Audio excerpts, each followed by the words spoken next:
I think right now there's a few factors in the economy and in the property market that are all at play simultaneously. Some are good, some are not so good. Of course, interest rates have been a big negative in the last 12 months. And until they start coming back down, they're going to be a problem for buyers because affordability has gone down. Having said that, at the other side of the equation, we've also got a boom in immigration, and everyone coming to Australia needs somewhere to live, be it rent or purchase. So that's really going to start fueling a lot of the buyer and a lot of the demand going forward. So I think there's going to be a balance between the two. And the other thing is we have an undersupply of properties generally. So one of the reasons that I think the market's been so strong is listings have been tight. So it depends where that goes. So overall, I think we'll see probably a steady, solid market. I think the top end of the market will continue to be very strong. The wealth explosion in this country in the last decade has been significant, and there's only a relatively small number of properties and locations that those buyers want to find themselves living in.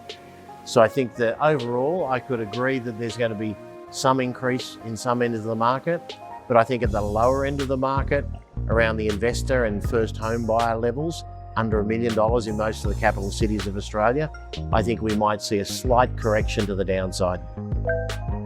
I think as a result of COVID, a lot of people have been rethinking what their home is for them. Of course, it's always been a home, but now for a lot of people, it's often an area for multi-generational living. It's also a place to live and work. And we're finding a lot of people, if they're not working full-time, they're at least working part-time. So their home has become almost all-encompassing, and it's a much bigger part of their life than ever before. We're finding things like home gyms and home theatres and of course home offices have become really more commonplace than ever before. So I think that we are going to see houses in some areas getting a bit bigger, shape will change, the functionality will change, and therefore people will stay longer. The other dynamic that's happening, which is a positive one, is people are living longer, they're staying healthier longer, so they're able to, rather than having to move elsewhere to retirement villages or other such facilities, they're able to stay in their homes longer than ever before. I think the biggest change I've seen in the last 4 decades has been more and more female purchases, which is again a fantastic trend for the property market. I think that's partially because women are getting married and having families later statistically than before. So, you know, the first home buyer is becoming more and more important in the earliest stages of their lives than perhaps previous generations. With regard to women purchases, we find them very savvy, they're well researched, they're very practical about the functionality of their needs and the functionality of a property. The other thing is they have better vision than often their male counterparts. They can not only see what's in front of them, but they can see what it could be. So we have a large customer base of female purchasers, and we love working with them because they're very sophisticated buyers. Overall trend, I think, is going to remain.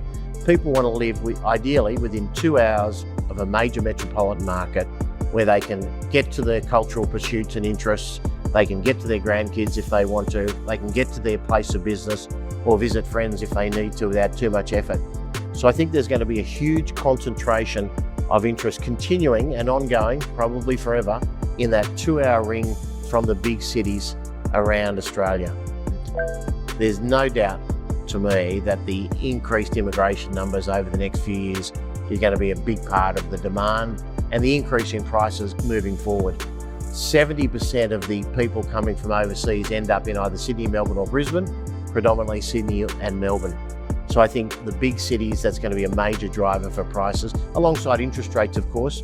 They're going to be the two factors that I think going forward. Lowering of interest rates and continued increase in population into the big cities is going to be a big driver of prices going forward.